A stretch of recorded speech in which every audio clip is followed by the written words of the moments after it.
Good morning বন্ধুরা, রাখি হোমমেডের আমি রাখি। আমি আজকে বানাবো একদম ইউনিক পদ্ধতিতে আলু দিয়ে মুরগির ঝোল। কেমন ভাবে বানাবো সেই ভিডিওটা আপনারা দেখতে থাকুন।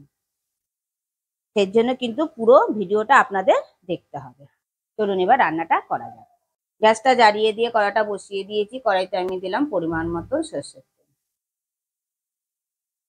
তেলটা গরম হয়ে গেছে, আমি আলুগুলোকে দিয়ে দিলাম।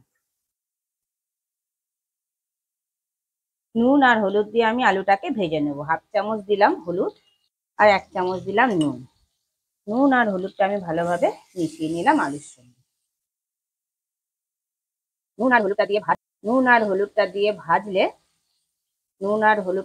হলুদটা হচ্ছে কালারটা ভালো আসে আলুটার মধ্যে, এবং নুনটাও ভালোভাবে আলুর মধ্যে মিশে যাবে। এই কারণে নুন আর হলুদটা দিয়ে আমি ভালো করে আলুটা ভেজে নিই। মিশিয়ে নিয়ে কিছুক্ষণের জন্য ঢেকে দিলাম। আলুটা ভাজা হতে থাক, চলুন এবারে মাংসটাকে ম্যারিনেট করে নিই। দিলাম 2 চামচ নুন, 1 চামচ হলুদ, কালারের জন্য দিলাম 2 চামচ কাশ্মীরি লঙ্কার গুঁড়ো, 2 চামচ দিলাম টক দই। মাংসটার সঙ্গে ভালোভাবে মিশিয়ে নিলাম। মিশিয়ে নিয়ে এটা বেশিক্ষণ রাখতে হবে না, 10 থেকে 15 মিনিট রাখলেই হবে। মিশিয়ে নিয়ে আমি 15 মিনিটের জন্য রেখে দিলাম। কিছুক্ষণ বাদে ঢাকাটা খুলে দিলাম। আলুটাকে আবার একটু নাড়াচাড়া করে নিলাম। আলুটা ভাজা হয়ে গেছে, আমি তুলে নিলাম।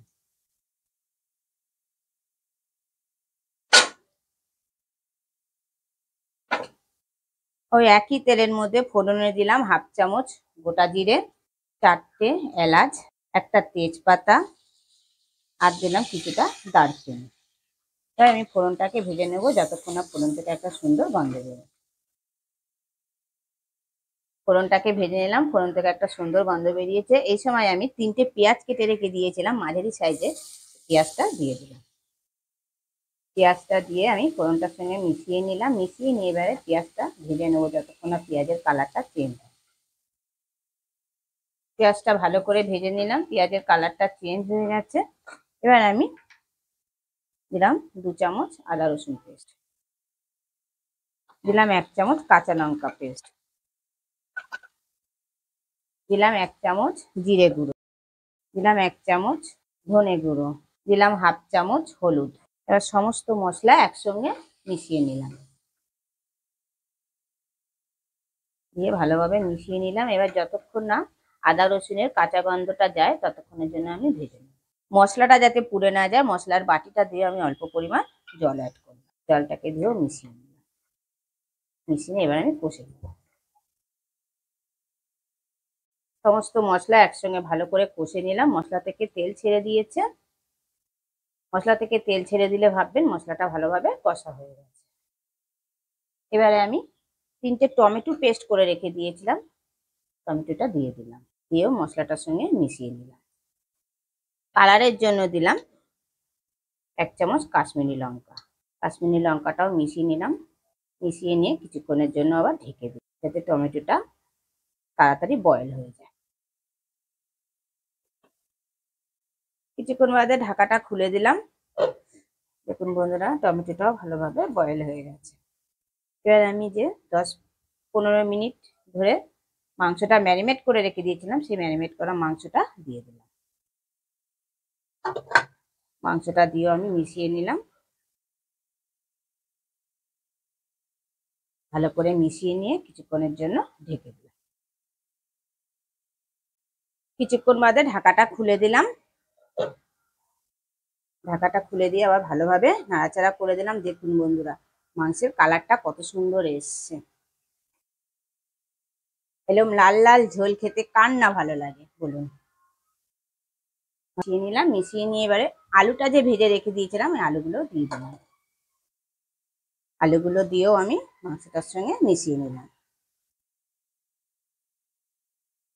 ভালো করে মিশিয়ে নিয়ে এবার আমি ঝোলের জন্য জল অ্যাড করলাম।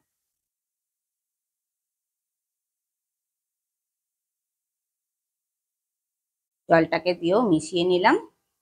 মিশিয়ে নিয়ে ফ্লেভারের জন্য আমি 3টে কাঁচা লঙ্কা দিলাম। দিয়ে 5 মিনিটের জন্য ঢেকে দিলাম। আলু আর মাংসটা বয়েল হওয়ার জন্য। 5 মিনিট পর ঢাকাটা খুলে দিলাম। আলু আর মাংসটা আমি চেক করে নিয়েছি, সমস্ত কিছু সেদ্ধ হয়ে গেছে।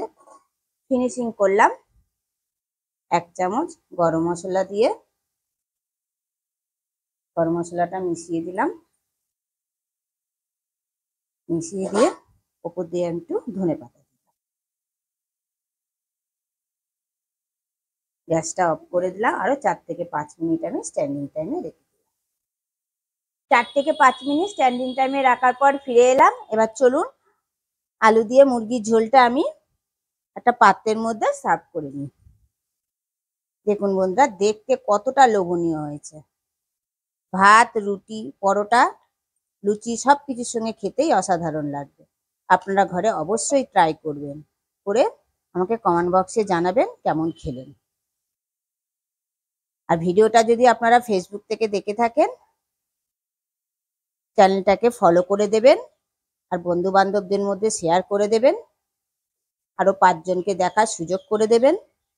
আর যদি ইউটিউব থেকে দেখে থাকেন, চ্যানেলটাকে সাবস্ক্রাইব করে দেওয়ার অনুরোধ রইল। পাশে বেল আইকনটা প্রেস করে দেবেন নতুন নতুন ভিডিও দেখার জন্য। আপনারা ভালো থাকবেন, সুস্থ থাকবেন। চলুন বন্ধুরা, এবারে খেয়ে দেখাই আপনাদের কেমন হয়েছে।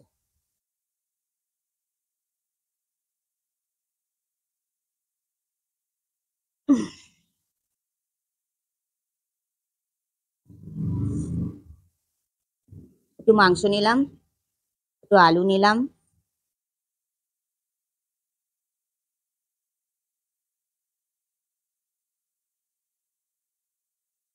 খুব সুন্দর হয়েছে।